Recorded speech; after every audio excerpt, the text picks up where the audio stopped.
Ryan Reynolds here for, I guess, my 100th Mint commercial. No, don't. I mean, honestly, when I started this, I thought I only have to do like 4 of these. I mean, it's unlimited premium wireless for $15 a month. How are there still people paying 2 or 3 times that much? I'm sorry, I shouldn't be victim blaming here. Give it a try at mintmobile.com/switch. Whenever you're ready. $45 upfront payment equivalent to $15 per month. New customers on first 3-month plan only. Taxes and fees extra. Speed slower above 40 gigabytes. See details. Holiday shopping is here, and Amazon Live has got you covered. Shop for the perfect gift from the comfort of your home with Amazon Live's shoppable video experience. Discover the hottest products from influencers and shop while you watch. This season, join Candy Burris from Real Housewives in her holiday Amazon Live series, Generation Face Off, where Candy, her mom, Mama Joyce, and daughter Riley share their favorite stocking stuffers and go-to gifts across fashion, beauty, and more. Watch and shop new episodes of Candy's series Generation Face Off now by going to amazon.com/candylive. That's amazon.com/candylive. For a limited time, use promo code CANDYLIVE for $5 off an eligible product featured on the first episode of the series. That's KANDILIVE. Promotion expires on December 25th, 2024. Limited supply of goods. Terms and conditions apply. For full promotion terms and conditions, go to amazon.com/candyterms.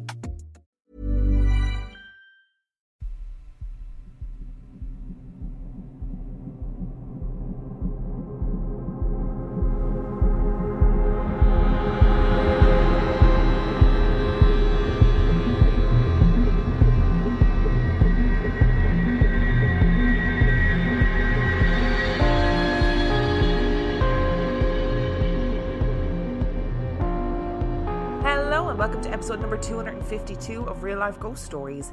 And to kick things off this week, I would like to say thanks to some of our newest Patreon subscribers. I would like to thank Julia Hall, Paul Farrance, and Christina Moore Herman. Thank you so much for subscribing to the Patreon. I love you and appreciate you every single day. And our film review this week. Our film review is Heretic. Heretic was released in 2024. It has 7.3 out of 10 on IMDb and 91% on Rotten Tomatoes. 2 young missionaries are forced to prove their faith when they knock on the wrong door and are greeted by a diabolical Mr. Reed, becoming ensnared in his deadly game of cat and mouse. Before we start this film review, I need to issue a public apology to the wonderful Sinead Hanna of the Poisoner's Cabinet podcast, who came to see Heretic with me. And because I generally watch horror films alone, I thought that I was a good person to watch films with, you know, that I just sit there and watch and I'm not annoying. I spent the entire film grabbing Sinead's arm and or trying to predict plot points in her ear, to the point where Sinead turned around and went, "Please, can you stop grabbing me? Thank you." And I was like, oh, didn't even realise I was doing that. So this is my public apology to Sinead Hanna of the Poisoner's Cabinet. Go and listen to her podcast, please. Thank you. So let's get into the likes.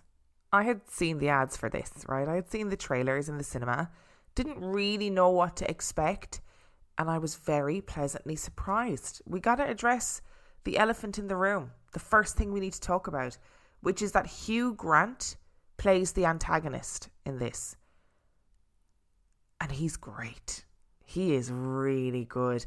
I read reviews that were like, oh, he looks really bored the whole way through, that he was unwatchable, like he wasn't interesting or engaging to watch. I thought he was fantastic. What a stroke of genius to cast him. Because I think people will go and see the film just because they want to see him playing a villain, even if some people aren't, you know, horror fans, or they don't like horror films, or they're just not that big into them. Like, people want to see Hugh Grant playing the role of this deep dark antagonist. I want to see him playing a horror villain, and he was so good. Do you know why he was so good? Because he didn't change up who he is as an actor. So he sort of stuck with that same affable, lovely Englishman who in any other context you'd be like, oh, he's quite sweet, a bit odd, a bit eccentric, but sweet.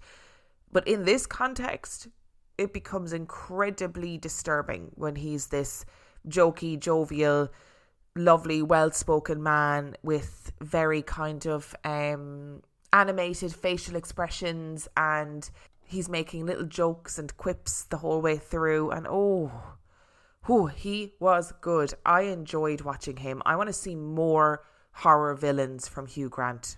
I know that he has said that he's in his like weird character era of his life, you know, that he's like, I've played the same character for many, many years. Now I'm playing all the weird and wonderful characters. And when he was in Wonka, when he played the Oompa Loompa, I was like, I don't get how this is going to work. And it really worked. Really, really worked. If you're a Hugh Grant fan, watch this film. Like, honestly, you will really enjoy his performance, I think. But besides Hugh Grant being a very disturbing man, there were two girls in this film, two Mormon missionaries. Interestingly, I also saw reviews that were like, girls aren't missionaries, so they don't come knocking at your door. And I would like to argue that actually they do. I've had two girls from the LDS church come knocking at my door, so it does happen. I was concerned with this, that the film would just be this sneering attack on the LDS church. And I sort of was like, oh, that feels a bit lazy. You know, I don't want it to just be boo-hoo, you know, religion is shit and anybody who believes in religion is stupid. I feel like that's lazy, right? And guess what? It wasn't. Okay? These two girls were in some ways naive and silly, but their characters were also really funny. They were also really strong. They were really canny. They were nuanced. The opening bit is them talking about porn, and it's really entertaining. Like, it was funny. I enjoyed it. I thought, yeah, okay, we're not just getting this like sneering attack on the LDS church where these women are these young girls, these young women are naive and stupid and blinded by religion. No, they're clever. They've done their research. They know their stuff. They're able to you know, stand their corner in terms of debating. They're canny. They figure out what's going on pretty fucking quickly. And I was like, yeah, you get it, girls. And there were some genuinely really freaky moments in this film for sure. Like, there was some genuine moments that felt supernatural and scary and made me like jump in a non-jump scare kind of way. It took twists and turns that I definitely didn't expect. You know, we got to about halfway through the film and I was like, where is this going? And that's a good thing with a film. You know, I don't want to be able to predict the entire story the whole way through. And I definitely was not able to predict this film and the plot. Definitely not. But in terms of dislikes, right? It's a tricky one because this is a very particular type of film and it is trying to be really cerebral, I think. It is trying to be a film that, you know, sparks intellectual curiosity and debate. And as a result of that, a lot of time is given up in this film to theological discussion and debate. And that's fine if it sparks your interest, right? But I would argue that pretty much 99.9% of the audience will find the monologuing about religion boring at some point or another in the film. And I'm not trying to say that from some sort of higher perspective where I'm like, some people might find it boring, but I personally found it really interesting. I have a degree in theology, and I did that degree because I find theology fascinating. And even I, who has a degree in theology, who studied it, who loves theology, I was like, oh, honk shoe, we get it, move on. Honestly, this is getting boring. I see your arguments, I hear your arguments, I've got it, I don't need it repackaged a million bazillion times. And some really compelling arguments were made on both sides, both from Hugh Grant's character and from the two girls from the LDS church. They battled, you know, they made good points. The idea was interesting, but I don't think the plot worked the whole way through. I do think it started to fall apart as we moved on through the film, right? So it's genuinely frightening at times. But the plot itself definitely lacked the precision of Grant's oration. Sorry, can we get me writing for The Guardian or some sort of review place that writes film reviews? It's falling apart already. What a line that was. I'm really impressed with myself writing that. The plot itself definitely lacked the precision of Grant's oration. Oh, that was good. I mean, that was a good way to describe it too. And I spoke about this recently on a podcast on the Poisoner's Cabinet, actually. A while ago, I spoke about how I thought the trend in horror films was going to move to religious horror. And I do think there's a lot to unpick there. And I think that we're going to see a big uptick in films that are about religious trauma and religious horror. And I think if you take away films about exorcisms and exorcists as religious horror, those films are going to be a lot more subtle, and I think they're going to end up being a lot more dialogue heavy. And I think it's going to be an interesting thing to unpack. But out of 5, I'm going to give it 3.5. Like, it's interesting. It's a good film. Hugh Grant was great. The girls playing the LDS missionaries were also great. Did it fall apart a little bit? Yeah, I think so. Was it too dialogue heavy? Yeah, I think so. But it was interesting. 3.5 stars for Heretic. Today's episode is sponsored by Uncommon Goods. Spark something uncommon this holiday with just the right gift from Uncommon Goods. Holiday season is almost upon us, I know. It flies around every year, and every year I try and be the best gift giver that I can be. I want to give gifts that spark joy and wonder and delight. I want people to look at the gifts that I get them and think, that is exactly what I wanted. And Uncommon Goods can make the whole process less stressful because they have incredible hand-picked gifts for everyone on your list. Uncommon Goods scour the globe for original, handmade and absolutely remarkable gifts. And I had a good look around the Uncommon Goods website, and there's stuff on there that I really adored. For example, they have a book lover's advent calendar, which is the perfect gift for the book lover in your life. There are also gifts galore for the people in your life who love crafting, or the people in your life who want to get into crafting. There are even a wealth of pickleball related gifts. Now, I didn't know what pickleball was, but now I do, and I'm interested. When you shop at Uncommon Goods, you are supporting artists and small independent businesses. The products are high quality, they are unique, they are often handmade, and they even have gifts that you can personalize. And guess what? With every purchase you make at Uncommon Goods, they give back $1 to a non-profit partner of your choice, and they have donated more than $3 million to date, which is pretty incredible. To get 15% off your next gift, go to uncommongoods.com/ghoststories. That's uncommongoods.com/ghoststories for 15% off. Do not miss out on this limited time offer. Uncommon Goods. We're all out of the ordinary. Hey, I'm Ryan Reynolds. Recently, I asked Mint Mobile's legal team if big wireless companies are allowed to raise prices due to inflation. They said yes. And then when I asked if raising prices technically violates those onerous 2-year contracts, they said, "What the f*** are you talking about, you insane Hollywood ass?" So to recap, we're cutting the price of Mint Unlimited from $30 a month to just $15 a month. Give it a try at mintmobile.com/switch. $45 upfront payment equivalent to $15 per month. New customers on first 3-month plan only. Taxes and fees extra. Speed slower above 40 gigabytes. See details. Thumbtack presents the ins and outs of caring for your home. Out. Uncertainty. Self-doubt. Stressing about not knowing where to start. In. Plans and guides that make it easy to get home projects done. Out. Word art. Sorry, live, laugh lovers. In. Knowing what to do, when to do it, and who to hire. Start caring for your home with confidence. Download Thumbtack today. For all of your residential and commercial heating needs this year, call the 5-star heating experts at Crop Metcalf. 1-800-GO-CROP or visit cropmetcalf.com. Crop Metcalf is the one with 5 stars. Crop Metcalf, home of the 5-star technician.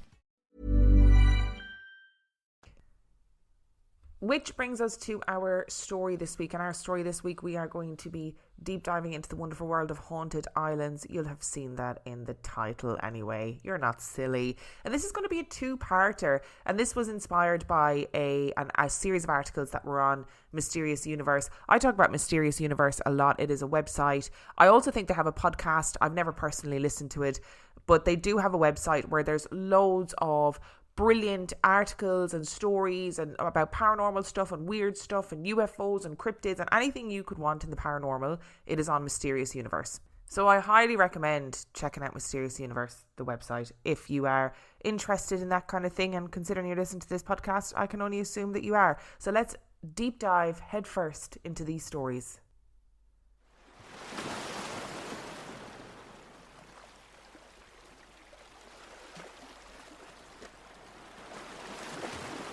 On still nights, the pitiful shrieks and cries of anguish from the dying men tortured the ocean air for miles around. A few men have set foot on the bleak shores of Chirikov, but they quickly left there with shattered nerves, vowing never to return.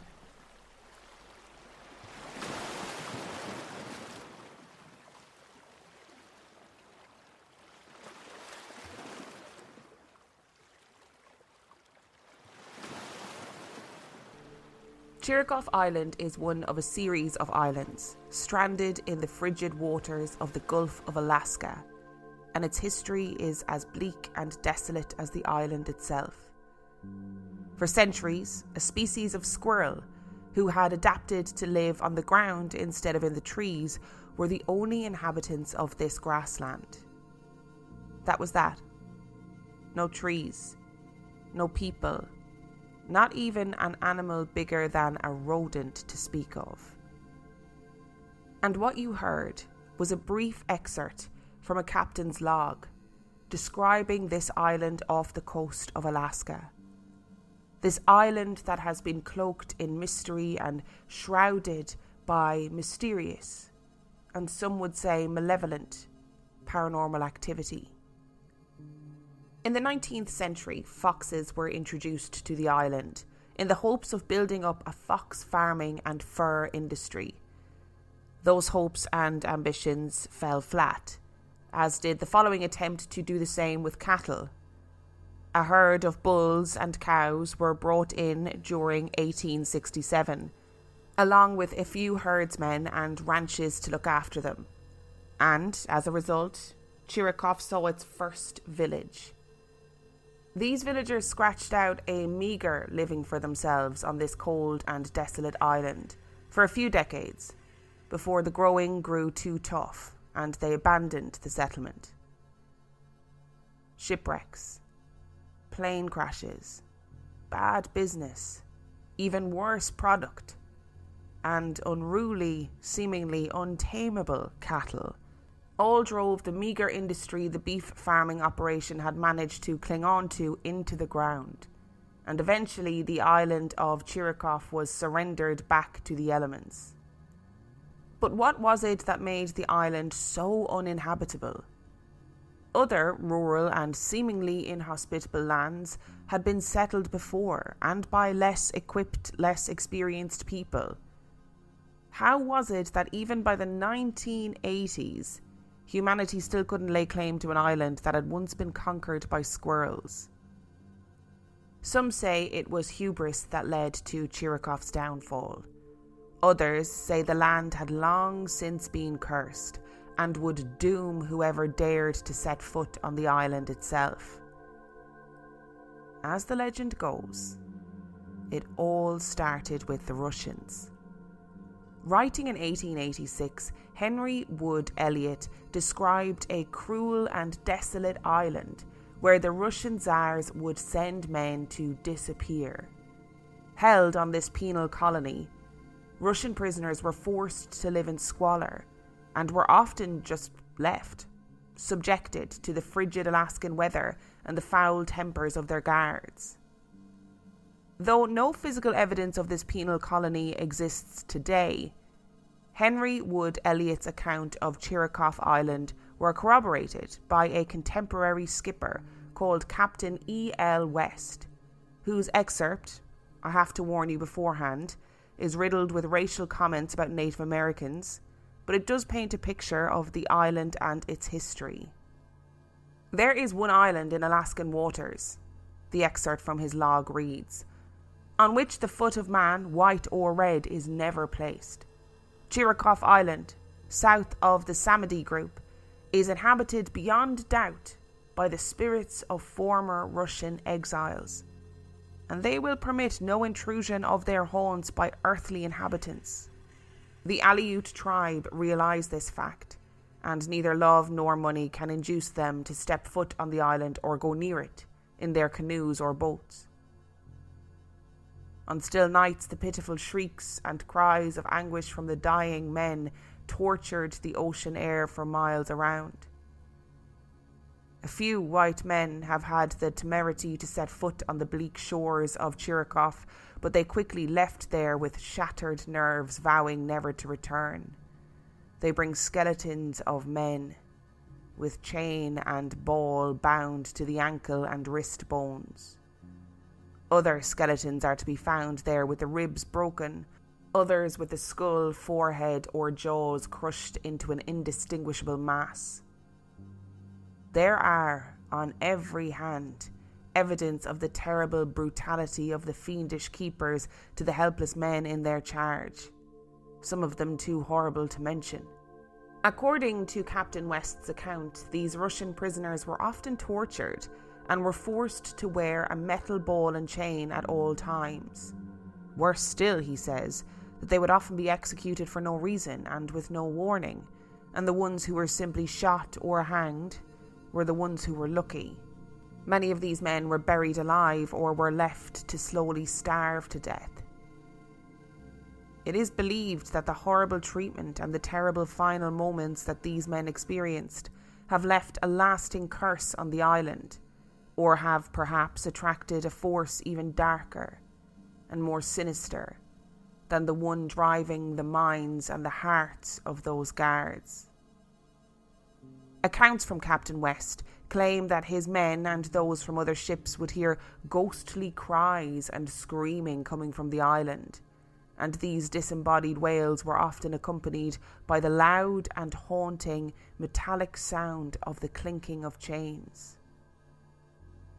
But the captain also provides us with the story of a man who was brave enough to try to carve out a living for himself on Chirikov, despite the harsh living conditions and the hundreds of skeletal remains he would be surrounded by. He was an elderly Scottish man named Philip Graham. He built himself a cabin on the island and soon discovered that the rumours of the curse were so much more than just rumours. By his own account, Philip said that terrifying sounds would fill the night around him. He heard the screams and cries of prisoners. He heard marching and the constant shoveling of dirt, and he heard the unmistakable sound of men being beaten. Only one night did he brave investigating the source of these chilling sounds, and then he wished he hadn't. According to Philip, he then witnessed the skeletal remains marching past his cabin, and his time on the island would come to an abrupt end only a short while after. Philip was later fished out of the sea by a passing ship. He was pulled from the icy waters, ranting and raving about the skeletal remains and the terrifying sounds he had had to endure alone. Since then, others have claimed to see skeletons marching around the beaches, sometimes accompanied by spectral orbs of glowing light. Others believe that a malevolent entity is actually the one controlling the human remains, just like it does the feral cattle who have been left to their own devices on the abandoned island. Witnesses claim that the cattle have now turned more beast than domesticated animals. They are known to attack on sight, and have even been seen swimming out into the seas in an attempt to attack passing ships. Some say that they move as one, and are known to charge all at once like they have been ordered to do so. So we are going to pause there, do a bit of a breakdown of the island of Chirikov, and then move on to our next island, because otherwise I will forget all of the information about various islands and our debrief will be about 3 seconds long, which I know would make some listeners very happy, but I have important things to say and I love the sound of my own voice. So I wanted to go back first of all to this statement about the Aleut tribe, who actually don't refer to themselves as Aleut as far as I'm aware. Their name for themselves is the Unanga tribe. Now, I had to heavily edit that statement that was made because, I mean, there was a lot of grim things said about the Unanga tribe and a lot of language that we would not use today. But we do hear that a lot about ground that is supposedly cursed, whether it's an island or whether it's a mountain, or, you know, we hear that thing of the indigenous people have an intuitive knowing or knowing from experience, and therefore they do not set foot on that island. So that in itself is quite a popular bit of folklore. It might also simply be that the indigenous people of the area were like, you can't live on that island. The ground is shit. It's full of squirrels. There's no point. Let's sack it off. We'll live somewhere else. And while the stories about Chirikoff Island are indeed fascinating, many of the stories came from a man called Henry Wood Elliott, who essentially made a load of shit up. So the story about like the Russian penal colony is said to be completely false, completely untrue, which does take away from this amazing imagery of the skeletons marching on the beach. And I guess it is important to note that at some point or another, there was a Russian village on this island, and the geographical distance between this island and mainland Russia is minuscule.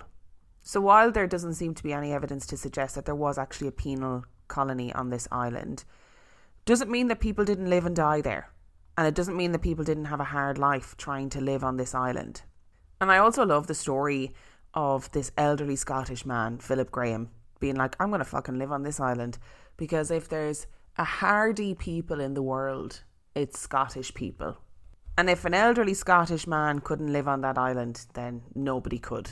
And just to say also, the conversation about cattle on Chirikoff is ongoing, apparently. There's ongoing concerns and efforts to conserve the cattle that are on Chirikoff.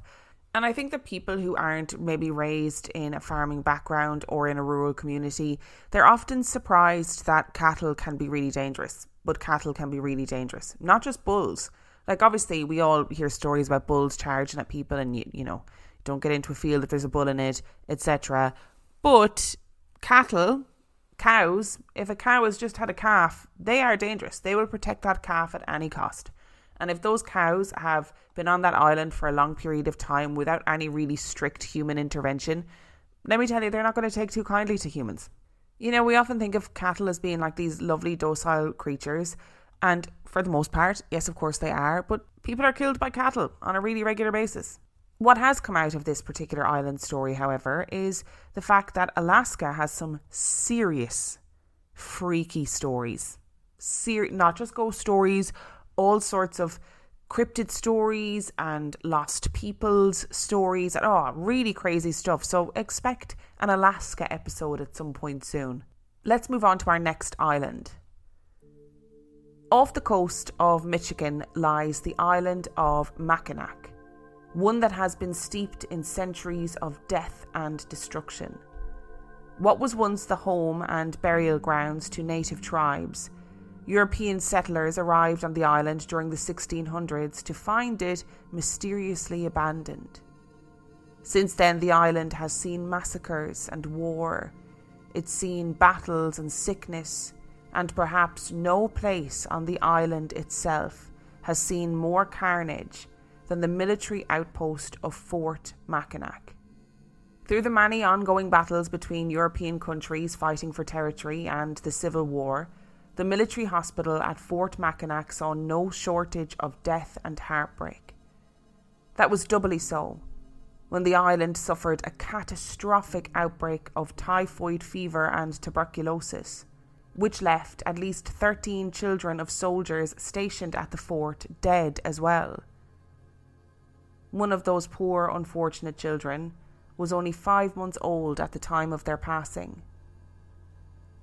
Today, the island is a tourist hotspot, especially for the wealthy and those in search of luxury holidays. But that is not to say that the former inhabitants of the island have moved on and left the island in peace. At one of the many hotels is a young man named Harvey. He's a permanent resident of the Mission Point Resort, a guest who never seems to want to check out. As the local legend goes, Harvey was a student at Mackinac College sometime in the 60s or 70s when he proposed to his girlfriend. His girlfriend not only coldly and cruelly rejected Harvey in front of his friends, but revealed that she actually had another lover to him as well. After that, the story divides. One path takes us to the bluff of a cliff behind the Mission Point Resort, where Harvey, heartbroken and dejected, threw himself down to his death. The others say that Harvey met his end at the top of that cliff, not by his own hand, but when he was shot by his girlfriend's secret lover. Some accounts say that Harvey was found at the base of the cliff with 2 bullet holes in his head, one through his temple and one through his chin that exited at the back of his skull. Since then, people claim to have seen Harvey walking around the hotel. He can often be spotted up on the cliff where he supposedly met his demise, but he is also often seen on the stage of the resort. Witnesses claim that he is friendly, some would say even playful.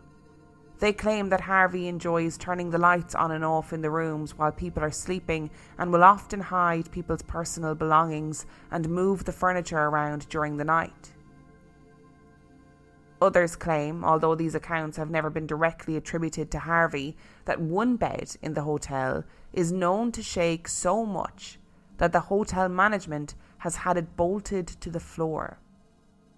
Harvey and his story at the Mission Point Resort is so famous that the Sci-Fi Channel TV show Ghost Hunters actually featured the resort in one of their episodes.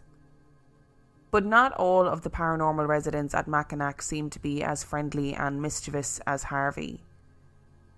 Those who visit the drowning pool have said to have had an entirely different experience on the island altogether.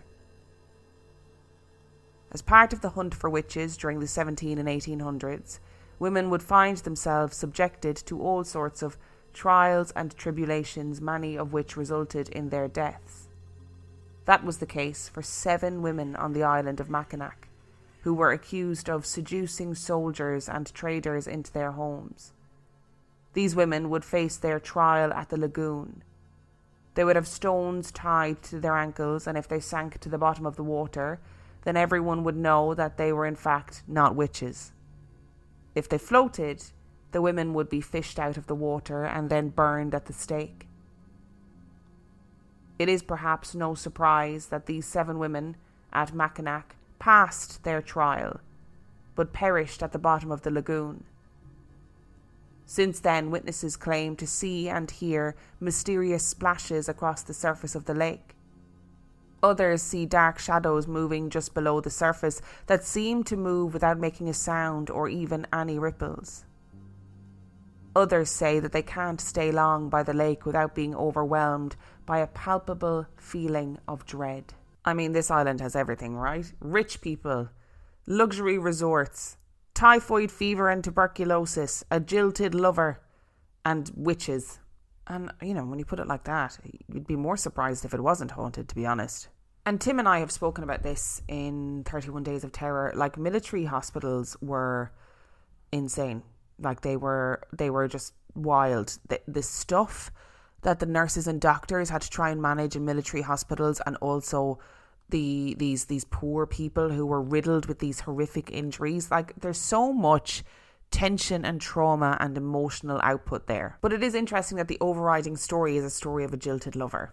I think because that speaks to so many people's experience. Pretty much everyone experiences getting their heart broken at some point or another. And I guess it's pretty sweet that this entity, this Harvey, is seen to be like a positive, nice, playful entity and not something really terrifying and scary. The drowning pool, on the other hand, you go to the drowning pool, you know what you're going to get. Bodies hitting the floor. That was a very stupid joke. I apologise. And I always feel like when people go to places where terrible things have happened, where we know terrible things have happened, and we accredit feelings of being like overwhelmed by feelings of dread or sorrow or loss, we credit those to being paranormal. But I just don't know if they are. I think, is it possible that as humans we go to places like this and you think, fuck, these poor women who were drowned in, and then it was like, oh, well, she's dead, innocent, but still dead. I mean, it's awful. We know what happened in the witch trials. We know they were horrendous. These poor women, these awful things happened to them. Maybe that's what we're feeling. Maybe we're feeling that sense of remorse and sadness and that sense of, shit, we did this to people. And so before I begin ranting about the witch trials, we are going to move on to our next island. Ain Helga, now known as Ain Hallow, lies off the north coast of Scotland. Norsemen gave it its name, meaning the Holy Island, but they were reluctant to settle there themselves. Something drew them away from that uninhabited island, and many believe that it has something to do with a curse. Those early Norsemen believed that evil creatures called sea trows lived on Ein Hallow. These sea trows were something akin to a cross between a fairy or a spirit, and they were almost always malevolent in nature. These creatures could shapeshift. They would take the shape of whatever it was that a person feared the most and attack anyone who dared to step foot on the island. And that was if a person was even lucky enough to spot the island in the first place, as these sea trows had the ability to make the island disappear whenever they wanted. And so, the legend grew. Sea trows then transformed into the Finfolk, a shape-shifting creature similar to mermaids. It is said that they could come up on land during the summer months and would use the island as their home before slipping back into the water for winter. They were even more feared than the sea trows, as the Finfolk actively sought out and captured humans. Using their shape-shifting abilities, Finfolk were said to change into animals or fishermen, sometimes even clumps of seaweed or planks of wood, to tempt a victim into reaching out for them. Then the Finfolk would whisk the person away, enslaving them on the island to be their servants, or even to forcibly marry them to have their children. But that all changed when the Finfolk went after a local farmer, known simply as the Good Man of Thordale. The legend goes that the Finfolk captured and kidnapped the good man's wife and married her against her will at Ein Hallow. The good man, determined to save his wife from the clutches of the evil Finfolk, gathered his sons and went to the island to bring her back. Armed with charms, the good man and his sons performed a ritual on the shore of Ein Hallow that broke the spell the Finfolk had cast on the land, saving his wife and freeing the island from their influence. Or so he thought. As the story goes, it was shortly after the good man and his sons dispelled the Finfolk from Ein Hallow that the very first settlers arrived. Exactly how many of them managed to survive on the island and for how long remains a mystery. We know they built houses and even a church. But we also know that by 1851 only 26 people actually remained on the island. And then the curse that the Norsemen had feared centuries before reared its ugly head. These 26 survivors were then suddenly struck down by a mysterious illness. While they returned to the mainland for treatment, the houses and the island were cleansed, but none of the inhabitants of Ein Hallow chose to come back. Today, passers-by can still see the remains of their homes and their chapel, but the only ones brave enough to venture onto the island itself are the flocks of seabirds who shelter there.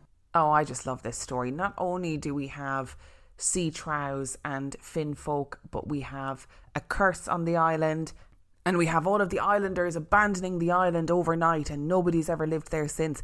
And actually, in real life, you can only visit the island one day a year, which is amazing. In the episode notes, there is a link to a BBC article about visiting the island once in a year, and it just looks beautiful. It's full of seabirds that they're trying to obviously protect and allow those seabirds to be able to nest and to reproduce without human intervention. Again, do I think this island is cursed? No. Do I think it is a great story? Yes. It seems to be one of those islands as well. Apparently it's only like 500 metres from the coast, but it is one of those islands that seems to disappear with the weather. So hence the belief that the sea trows were able to make it appear and to disappear. And people kind of were quite freaked by the island. And of course you would be in a time when Finfolk and sea trows were a very, very real threat. And there always seems to be this kind of, shock or this attribution of dwindling numbers of people living on islands to a curse or something paranormal. It is incredibly difficult to live on islands like this. It's incredibly difficult. And for a lot of people, they get to the point where they're like, do you know what? I can't do this anymore. I visited the Blasket Islands a couple of years ago off the west coast of Ireland, well worth a visit. And one of the things that resulted in people leaving the island for good was that somebody, an islander, a young man, got sick with meningitis, and they couldn't get a doctor onto the island to treat this man because the crossing conditions were not appropriate for a boat crossing, and the man ended up losing his life completely unnecessarily. You know, he could have been treated, but I think apparently that was the turning point for the islanders, where they said, we can't do this anymore, we can't live this life anymore. But more and more as time goes on, I do feel like I could live on a remote island and be a sort of weird, mysterious figure on the island who roams the beaches, probably whaling and eating leaves and foraging berries and emerging once a year onto the mainland for supplies. I'm sure I could pull it off. And our final island today is the island of Daxa. A dark shadow lies over the Croatian island of Daxa. Set in beautiful seaside views and picturesque nature, few who see the island today would ever guess that it was the home of one of the most violent and horrific acts the region had ever witnessed. It started in World War II, and although Croatia was not quite Croatia yet, it wasn't spared the tragedies the war would bring. Realising that they could have a potential ally if they played their cards right, the Nazis pursued the Croatians into turning on the Serbs. Tensions and hatred between the two were so high at the time, especially because of disputes of power and territory that had come with the end of the First World War. And the promise of an independent state did just the trick. Now operating as Croatia, the newly formed independent state was then pressured into joining the Nazi cause. Massacres, persecution and concentration camps became commonplace, and Croatians who refused to align themselves with the new regime found themselves on the way to the camps as well. Hundreds of thousands of people lost their lives, leaving behind a dark cloud and a bitter taste in many mouths. Those resentments still lingered when the Nazi regime fell, and people who had once been oppressed finally found themselves free. In October 1944, a mob descended upon the city of Dubrovnik on the hunt for remaining Nazis and their sympathisers. They seized anyone and everyone even remotely accused and herded them towards the boats at the shoreline. Over 300 people, including the new mayor and the local parish priest, were put on boats heading towards Daxa. None of them would return. Their families were left with a warning that if they were ever to go over to the island themselves in search of the men who had been taken, then the people would return, and the same thing would happen all over again. It would be decades later, in 2009 to be exact, when someone did venture over to the island, and there they found what appeared to be the skeletal remains of 6 men. This prompted a search of the island, where more remains, either left out in the open and subjected to the elements or unceremoniously dumped in shallow graves, were discovered. Amidst the cold spots, ethereal orbs of light and feelings of dread, a total of 53 remains were recovered. All of them had been shot execution style in the head, and it is believed that the now cursed island of Daxa is the final resting place of even more restless and angry paranormal inhabitants. Those brave enough to visit report hearing voices and whispers. They claim to have been pushed and prodded, and that they always feel like they are being watched.